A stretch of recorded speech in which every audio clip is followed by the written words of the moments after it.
बिस्मिल्लाहिर्रहमानिर्रहीम, अस्सलाम वालेकुम। Welcome to quick review. और क्विक रिव्यू में आज हम बात करने लगे हैं जी इंटरनेशनल पॉलिटिकल सिक्योरिटी की, कि इंटरनेशनल पॉलिटिकल सिक्योरिटी क्या है और इसका जो कॉन्सेप्ट है वो कॉन्सेप्ट हमें क्या बताता है। ठीक है, अब इसमें हम जिस टॉपिक पे आज बात करेंगे वो टॉपिक है जी concept of security in 21st century. यानी हम बात करेंगे कि 21st सेंचुरी जो है, ये जो अभी टाइम गुजर रहा है, इस टाइम के दौरान जो है वो कॉन्सेप्ट जो है सिक्योरिटी का क्या है, कि क्यों जो है हमें हर साइड पे सिक्योरिटी सिक्योरिटी सिक्योरिटी ही सुनने को जो है वो मिलता है। और आज जो है वो सिक्योरिटी थ्योरिस्ट जो हैं इंटरनेशनल रिलेशंस के अंदर, आज उनका सबसे ज्यादा फोकस जो है वो इसी के ऊपर है कि भाई दुनिया को एक सेफ प्लेस बनाया जाए ताकि यहां पे जो है वो ग्रोथ हो सके, प्रोग्रेस हो सके, बिजनेस हो सके। ठीक है, तो जो न्यू रियलिस्ट जिन्हें हम कहते हैं, ठीक है, तो वो जो है वो इस बात के ऊपर बिलीव करते हैं कि आज दुनिया को थ्रेट है, और थ्रेट क्यों है, उसकी वजह क्या है, वो बताते हैं जी कि आज दुनिया के अंदर अनार्की है।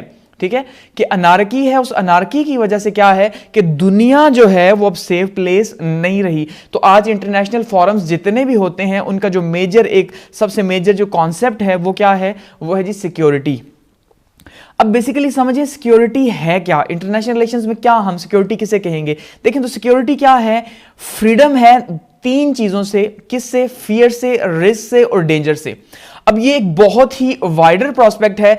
अब सिक्योरिटी एक ऐसी डेफिनेशन है एक्चुअली में, अगर हम सिक्योरिटी की बात करते हैं इटसेल्फ, तो कोई भी ऐसी हमें प्रॉपर डेफिनेशन नहीं मिलेगी जो कि सिक्योरिटी को एक्सप्लेन कर सके एज इट इज, जैसा कि हम बात कर रहे हैं। ठीक है, क्योंकि ये एक ऐसा कॉन्सेप्ट है, जितने भी तकरीबन आईआर के कॉन्सेप्ट्स हैं, क्योंकि वो सारे के सारे कॉन्सेप्ट्स हैं, थ्योरीज हैं, वो लॉज तो है नहीं कि हम उन्हें प्रॉपरली जो है वो एज इट इज एक्सप्लेन कर सकें। तो बेसिकली कुछ चीजों को जो है वो बाउंड किया गया सिक्योरिटी के नाम के ऊपर, कि भाई सिक्योरिटी क्या है, कि आपको जो है वो फियर ना हो, किसी भी किस्म का डर ना हो आपके अंदर। ठीक है, चाहे वो स्टेट है, एक स्टेट दूसरी स्टेट से उसको डर ना हो, चाहे वो दुनिया है, वर्ल्ड की हम बात करते हैं, दुनिया जो है वो एक सेफ प्लेस हो। इसी तरह से एक इंडिविजुअल है तो उसको भी फियर ना हो, रिस्क ना हो। अब रिस्क किस चीज का हो सकता है, फूड सिक्योरिटी की हम बात करते हैं। ठीक है जी, इसी तरह से लाइफ रिस्क की हम बात करते हैं। अच्छा, इसी तरह से कोई खतरा ना हो, कोई डेंजर। अब फियर, डेंजर, रिस्क, ये तीनों चीजें सिक्योरिटी से ही जो है वो एक्चुअली में जुड़ी हुई हैं, और यही जो है वो सिक्योरिटी है, कि भाई सिक्योरिटी इन तीनों चीजों से जो आजादी है उसी का नाम हम कहेंगे सिक्योरिटी है। कि शायद आज हम फील करें तो दुनिया में हमें कहीं पे भी जो है वो प्रॉपरली फिर कहीं पे आजादी दिखाई नहीं देगी इन तीनों चीजों की।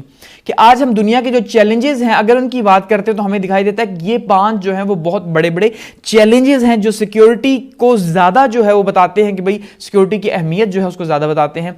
जैसे सबसे पहले वॉर ऑन टेरर है, कि भाई जो दहशतगर्दी की जंग है ये सबसे बड़ा प्रॉब्लम है, कि पूरी दुनिया आज दहशतगर्दी की लपेट में है। अब ये एक अलग बात है कि दहशतगर्दी कहां से आई, क्यों आई, किस लिए आई, कौन इसे स्पॉन्सर कर रहा है। ठीक है, तो सबसे बड़ा प्रॉब्लम जो है वॉर एंड टेरर पे है। उसके बाद जी पॉलिटिक्स इन मिडिल ईस्ट, आज जितने भी दुनिया के ममालिक हैं वो अपनी जो फॉरेन पॉलिसीज बनाते हैं उसमें मिडिल ईस्ट को सामने रख के पॉलिसीज बनाते हैं, क्योंकि वॉर एंड टेरर का जो 80% है वो तो हमें मिडिल ईस्ट से ही देखने को मिलता है, चाहे वो सीरिया है, इराक है। ठीक है, इसी तरह से ईरान की अगर बात करें उसके ऊपर पाबंदियां हैं। क्यों? क्योंकि सिक्योरिटी थ्रेट है भाई ईरान से। अच्छा, ट्रेड राइवलरीज हैं। आज ट्रेड राइवलरीज की वजह से क्या है कि जो असल में हमारा इकोनॉमिक सिस्टम है वो ही जो है वो सबसे बड़ा ट्रेड थ्रेट है हमारे लिए, इस दुनिया के लिए खास करके, जिसको हम ये कहते हैं कि भाई कैपिटलिस्ट सिस्टम है। ठीक है, कि कैपिटलिस्ट सिस्टम क्या है, कि जो सरमायादार हैं उन्होंने एक ऐसी दुनिया बना दी, एक ऐसी दुनिया क्रिएट कर दी कि जिसमें हमें हर साइड पे जो है वो एक रिस्क दिखाई देता है। और यही जो कैपिटलिस्ट हैं इन्हीं की वजह से हम कह सकते हैं कि वॉर एंड टेरर भी है। क्यों? कि भाई वो सरमायादार लोग हैं, अपना असलहा बेचने के लिए उन्होंने दुनिया के अंदर थ्रेट्स क्रिएट कर दिए। ठीक है, मिडिल ईस्ट को लड़ाई में झोंक दिया। तो मतलब ये जो ट्रेड है, और खास करके जो हम देखते हैं भाई कि चाइना एक साइड पे है, यूएस दूसरी साइड पे है। ठीक है, तो ये भी जो है अब चाइना को जो है वो यूएस से प्रॉब्लम है, यूएस को चाइना से प्रॉब्लम है। इसलिए यूएस क्या करता है जी, यूएस फिर अपनी इंटरनेशनल रिलेशंस के अंदर फिर फोकस करता है इस बात के ऊपर कि किस तरह से चाइना को काउंटर किया जाए। तो ये जो आपस की दुश्मनी है, जो ट्रेड वॉर जिसको हम कहते हैं, ट्रेड वॉर भी आज सिक्योरिटी का हिस्सा है। जो सिक्योरिटी है, जिसमें मैंने कहा ना, ये कॉम्प्लेक्स जो है वो कॉन्सेप्ट है, ये इतना आसान नहीं कि हम इसे समझ सकें कि यार सिक्योरिटी है क्या। ठीक है, क्योंकि दुनिया की सिक्योरिटी की बात कर रहे हैं ना, तो उसमें हर चीज फिर शामिल होती है। इसी तरह से न्यूक्लियर पॉलिटिक्स जो है दुनिया के लिए आज सबसे बड़ा प्रॉब्लम है, और यही सबसे बड़ा सिक्योरिटी का थ्रेट भी है। जैसे वॉर एंड टेरर एक थ्रेट है, वैसे ही न्यूक्लियर पॉलिटिक्स भी थ्रेट है। अब इसके पीछे भी एक्चुअली में बिजनेस शामिल है। ठीक है, कि आज अब देखिए अगर पाकिस्तान और इंडिया की हम बात करते हैं कि एक साइड पे जो है वो इंडिया है और दूसरी साइड पे हम कहते हैं जी पाकिस्तान, तो पाकिस्तान असले की दौड़ में, इंडिया असले की दौड़ में, क्यों? एक दूसरे से मुकाबले के लिए, और एक दूसरे का थ्रेट है, एक दूसरे का जो खौफ है कि भाई इसने हमला किया तो ये हो जाएगा, इसने किया। ये बिल्कुल वैसे ही है जैसे कि हम देखते हैं कोल्ड वॉर एरा हमने देखा, तो कोल्ड वॉर में क्या हुआ कि कोल्ड वॉर में एक साइड पे यूएसएसआर हमने देखा और दूसरी साइड पे जो है वो यूएसए, तो दोनों की जो एक आर्म रेस थी वो इसलिए थी कि भाई हम अपने आप को प्रोटेक्ट कर सकें, अपने शहरियों को प्रोटेक्ट कर सकें, ठीक है। इंडिविजुअल की जो सिक्योरिटी थी उसको बेस बना के इन्होंने जो है वो असले की एक रेस स्टार्ट की कि यूएसएसआर जो है वो अपना जो है वो असले में बढ़ता रहा आगे, इसी तरह यूएसए जो है वो अपनी उसने रेस जारी रखी। तो जिससे क्या हुआ, इस कोल्ड वॉर के नतीजे के तौर पे दुनिया जो है वो असले से भर गई और मजीद जो है वो सिक्योरिटी का खतरा पैदा हो गया। समझ रहे हैं कि सिक्योरिटी का खतरा सिक्योरिटी की वजह से ही पैदा हुआ। और सबसे ज्यादा जो है हमें देखने को मिल रहा है न्यूक्लियर पॉलिटिक्स आज हमें पूरी दुनिया के अंदर देखने को मिलती है, ठीक है। और इसी तरह से क्लाइमेट चेंज है जो कि सबसे बड़ा प्रॉब्लम अब हम देख रहे हैं कि आहिस्ता आहिस्ता कैसे जो है वो तेजी से बढ़ता जा रहा है जो क्लाइमेट प्रॉब्लम है, क्योंकि क्लाइमेट प्रॉब्लम की वजह से ही दुनिया जो है वो सिक्योरिटी रिस्क में जा रही है। उसकी वजह से भी कि दुनिया को इससे भी खौफ है ना, सबसे बड़ा प्रॉब्लम तो है ही ये कि भाई आज जो क्लाइमेट चेंज है जिसकी वजह से जो है वो पूरे का पूरा जो वेदर सिस्टम है वो चेंज हो चुका, जो हमारा जो ग्लेशियर्स हैं वो पिघल रहे हैं, हमारे पानी की कमी होगी, फूड सिक्योरिटी का इशू हमारे होगा, ठीक है। इसी तरह से जो अर्थ का जो टेम्परेचर है वो ज्यादा हो चुका है, तो उससे क्या होगा कि यहां पे जो हीट वेव है वो ज्यादा हो गई है। तो इसका मतलब ये वो मेजर इश्यूज हैं जो कि आज सिक्योरिटी में डिस्कस हो रहे हैं और इनको जो है वो सामने रख के जो है वो सिक्योरिटी थ्योरिस्ट जो है वो बात करते हैं।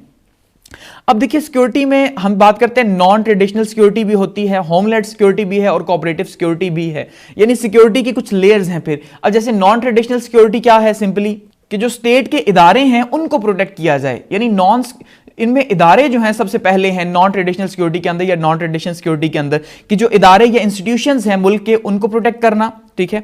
और आप देख लें आज उनको प्रोटेक्ट करने के हवाले से आप देखें कि कितने ज्यादा सिक्योरिटी मेयर्स जो हैं वो लिए जाते हैं। होमलैंड सिक्योरिटी है यानी मुल्क के अंदर की जो सिक्योरिटी है वो शामिल है इसके अंदर। इसी तरह से कोऑपरेटिव सिक्योरिटी शामिल है, कोऑपरेटिव सिक्योरिटी में जो एक मुल्क दूसरे मुल्क के साथ अलायंस बनाता है, सिक्योरिटी अलायंस, ठीक है। खासकर इसकी नेटो की एग्जांपल आप ले लीजिए कि नेटो का जो अलायंस है प्योरली वो किस के बेस करता है, वो कॉपरेशन के ऊपर, सिक्योरिटी कॉपरेशन के ऊपर जो है वो बेस करता है। अब अगर हम बात करें मजीद इसकी लेयर्स की तो उसमें सबसे पहले हमें दिखाई देगा नेशनल सिक्योरिटी, कि सिक्योरिटी का प्रॉब्लम है तो उसमें सबसे टॉप पे हमारे पास जो कॉन्सेप्ट है वो है नेशनल सिक्योरिटी का। कि नेशनल सिक्योरिटी का क्या मतलब है, पॉलिटिकल सिक्योरिटी, इकोनॉमिक सिक्योरिटी और सोशल सिक्योरिटी। सोशली क्या है कि जो मुआशरा है वो सिक्योर होना चाहिए, यानी एज ए इंडिविजुअल इंफरादियत जो है उसको कोई भी खतरा ना हो। कि अगर अमेरिका ने 9/11 के बाद क्या किया जी कि अफगानिस्तान के ऊपर अटैक किया, तो अफगानिस्तान के ऊपर क्यों अटैक किया, इसलिए कि उसके इंडिविजुअल्स के ऊपर अटैक किया गया। ऐसा ही है ना, वर्ल्ड ट्रेड सेंटर के ऊपर अटैक किया गया, पेंटागन के ऊपर, तो वहां पे अगर 3000 से ज्यादा लोग जो है वो मारे गए तो वो 3000 ज्यादा लोग आम लोग थे। तो ये आम लोगों की सिक्योरिटी का नाम लेके अमेरिका ने ऐसे प्रोटोकॉल्स बनाए, इस तरह से जो है अपनी सिक्योरिटी को डिजाइन किया कि वो जब दिल चाहे जिस मुल्क के अंदर जो है वो दरअंदाजी कर सकता है या वहां की जो सोवरेनिटी है उसको पामाल कर सकता है। किसके नाम के ऊपर, इंडिविजुअल की सिक्योरिटी के नाम के ऊपर। बात को समझ रहे हैं? तो इसी के अंदर आ जाती है पॉलिटिकल सिक्योरिटी है। पॉलिटिकल सिक्योरिटी मतलब मुल्क की सिक्योरिटी, ठीक है, कि सबसे पहले तो मुल्क को प्रोटेक्ट करना है, मुल्क के स्ट्रक्चर को प्रोटेक्ट करना है, इकोनॉमिक सिस्टम को प्रोटेक्ट करना है, जैसे मैंने ट्रेड वॉर की बात की, सोशल। इसी तरह से ह्यूमन सिक्योरिटी की बात करें वो भी इसी का पार्ट है। ह्यूमन सिक्योरिटी के अंदर भी political, economic and social security है, क्योंकि ये तीनों चीजें जो है एक दूसरे के साथ जुड़ी हुई हैं। और हर इंसान को जो है वो जिस मुल्क में रह रहा है ऑब्वियसली वहां पे अगर सिक्योरिटी नहीं है तो वो कैसे रहेगा। जैसे आप देखें कि बहुत बड़ा माइग्रेशन का एक जो कॉज है हमें देखने को मिलता है वो क्या है, वो पॉलिटिकल सिक्योरिटी का ना होना है। खासकर आप देखें शाम और इराक से जो लोग माइग्रेट करते हैं, या खासकर अफगानिस्तान में आपने अभी देखा कि बहुत बड़ी तादाद में जो है वो लोग कहां गए जी, वो यूरोपियन कंट्रीज के अंदर गए। सिर्फ किस लिए गए, क्योंकि वहां पे पॉलिटिकल सिक्योरिटी नहीं थी। इसी तरह से इकोनॉमिक सिक्योरिटी अब वहां पे इशू पैदा हो गया, इस वजह से वहां से लोग माइग्रेशन कर रहे हैं या छोटे इलाकों से लोग माइग्रेशन करते हैं। सोशल सिक्योरिटी है, पूरे का पूरा जो एक सोशल सिस्टम है वो थ्रेट के अंदर है, टेररिज्म की वजह से, खौफ की वजह से। तो इसका मतलब ये वो मेजर इश्यूज हैं जो कि ह्यूमन सिक्योरिटी पे भी जो है वो लागू होते हैं।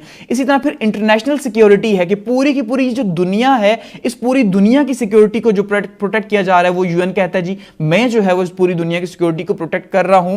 क्यों कर रहा हूं, क्योंकि भाई दुनिया को दोबारा से हम जो है वो वर्ल्ड वॉर्स में नहीं लेके जा सकते, इसलिए इंटरनेशनल सिक्योरिटी भी बहुत बड़ा इंपॉर्टेंट जो है वो कंसर्न है। इसी वजह से देखें ईरान के ऊपर क्यों पाबंदियां लगाई गई, सिर्फ इसलिए कि भाई वो इंटरनेशनल सिक्योरिटी के लिए थ्रेट है उनके अकॉर्डिंगली, ठीक है, मैं अपना पॉइंट ऑफ व्यू नहीं दे रहा, उनके अकॉर्डिंगली इसी तरह थ्रेट है। आप देख लें इजराइल के अंदर क्या हो रहा है, इजराइल कितना ज्यादा जुल्म कर रहा है लेकिन वहां पे वो खामोश है। इसी तरह से आप अगर बात करें तो मिडिल ईस्ट में क्या हो रहा है, वो सारे का सारा यही बहाना है कि भाई इंटरनेशनल सिक्योरिटी को थ्रेट्स हैं और वहां पे जो है वो घुसा हुआ है अमेरिका। तो ये मेजर जो सिक्योरिटी के थ्रेट्स हैं और इनके डायनामिक्स हैं कि वो नेशनल सिक्योरिटी भी होगा, ह्यूमन सिक्योरिटी भी होगा, इंटरनेशनल सिक्योरिटी भी होगा, कि ये सिक्योरिटी के कॉन्सेप्ट के अंदर जो है वो डिबेट हो रही है और सिक्योरिटी थ्योरिस्ट जो है इसके ऊपर बात कर रहे हैं। अब जो टेररिज्म है ये एक नई स्टेट सिक्योरिटी, आज ये सबसे बड़ा इशू है हमारे लिए कि 20th सेंचुरी के अंदर हमें टेररिज्म दिखाई नहीं देता, लेकिन 21st सेंचुरी के अंदर का जो सबसे बड़ा प्रॉब्लम है वो है ही दहशतगर्दी की जंग, ठीक है। चाहे उसमें उन्होंने इल्जाम लगाया अफगानिस्तान के ऊपर, चाहे मिडिल ईस्ट के ऊपर आप इल्जाम लगा ले या उन ऑर्गेनाइजेशंस के ऊपर लगाएं, खास करके पाकिस्तान खुद इसका बहुत बड़ा शिकार है, लेकिन बावजूद इसके पाकिस्तान के ऊपर इल्जाम लगाया जाता है कि भाई स्पॉन्सर्ड जो है वो टेररिज्म पाकिस्तान करता है, चाहे वो इंडिया लगा रहा है, ठीक है। कि क्या है कि आज ये जो टेररिज्म का जो थ्रेट है ये पूरी दुनिया के अंदर सबसे बड़ा प्रॉब्लम है। 9/11 के बाद इस टेररिज्म ने जो है वो दुनिया की डायमेंशंस को चेंज किया। इसी वजह से जो 9/11 के बाद की जो फॉरेन पॉलिसी है उस फॉरेन पॉलिसी में सबसे मेजर जो है वो टेररिज्म, जो दहशतगर्दी है, इसी को सामने रख के जो है वो फॉरेन पॉलिसीज डिजाइन की जाती हैं। अच्छा, इसी तरह से मिडिल ईस्ट के क्राइसिस हैं वो टेररिज्म का एक पार्ट है, अफगानिस्तान की क्राइसिस जो है वो पार्ट है टेररिज्म के अंदर, सबसे बड़ा पार्ट है। अच्छा, ट्रेड वॉर, जैसे मैंने कहा कि ट्रेड वॉर एक सबसे बड़ा इशू है और आज ट्रेड वॉर ही जो है, अब देख लें इंडिया पाकिस्तान को देख लें, अमेरिका चाइना को देख लें, ठीक है जी, तो ये सारी की सारी ट्रेड वॉर्स ही हैं जो कि सिक्योरिटी इश्यूज क्रिएट करती हैं, रिस्क क्रिएट करती हैं इंडिविजुअल के लिए। अच्छा, ग्लोबल इश्यूज कौन से हैं सिक्योरिटी के हवाले से? पॉवर्टी जो है, गुर्बत, ये सिक्योरिटी के हवाले से बहुत बड़ा प्रॉब्लम है, क्योंकि देखिए जितनी ज्यादा जिस सोसाइटी के अंदर गुर्बत होगी वहां उतने ज्यादा क्राइम्स होंगे, वहां जब जितने ज्यादा क्राइम्स होंगे तो जाहिर बात है वहां की इंडिविजुअल की सिक्योरिटी जो है वो खतरे में आएगी। इंडिविजुअल की सिक्योरिटी खतरे में है तो इदारों की सिक्योरिटी खतरे में है, इदारों की सिक्योरिटी खतरे में है तो पॉलिटिकल सिक्योरिटी या मुल्क की सिक्योरिटी खतरे में है। इसी तरह से टेररिज्म जो है वो ग्लोबल इशू है, ह्यूमन राइट्स का इशू जो है वो आज ग्लोबल इशू है और इसी के ऊपर ही जो है वो बात की जाती है कि अफगानिस्तान में या इराक में अमेरिका कहता है मैं क्यों दाखिल हुआ, सिर्फ इसलिए ह्यूमन राइट्स के लिए और उनको प्रोटेक्ट करने के लिए। गो के अब देखिए उसके 3000 लोग अगर हम ये कहते हैं कि मारे गए वर्ल्ड ट्रेड सेंटर के अंदर या जो अटैक हुए उसके अंदर, लेकिन उसके नतीजे के तौर पे उसने ह्यूमन राइट्स का बहाना बना के जो अफगानिस्तान और इराक के अंदर जो लाखों करोड़ों लोगों को यहां पे जो है वो बेदखल किया, उनकी जिंदगियों को अजाब बनाया, तो वो शायद ह्यूमन राइट्स नहीं थे क्योंकि वो कमजोर मुल्क थे या मुसलमान कंट्रीज थे, वो जो भी था। लेकिन जो ह्यूमन राइट्स का जो बहाना बना के जो ये जो अटैक किए जा रहे हैं तो ये भी एक ग्लोबल इशू है। इसी तरह से फ्रीडम एक ग्लोबल इशू है कि जहां पे भी अब वॉर चल रही होती है वहां पे जो है वो दरअंदाजी जरूर होती है कि वहां पे प्रॉब्लम है क्योंकि वो सिक्योरिटी के लिए लड़ रहे हैं। फूड सिक्योरिटी आज बहुत बड़ा इशू है और जैसे पाकिस्तान को भी कहा जा रहा है कि पाकिस्तान भी जो है वो इन फ्यूचर जो है उसको भी जो है वो क्या होगा, फूड सिक्योरिटी का सामना करना पड़ेगा।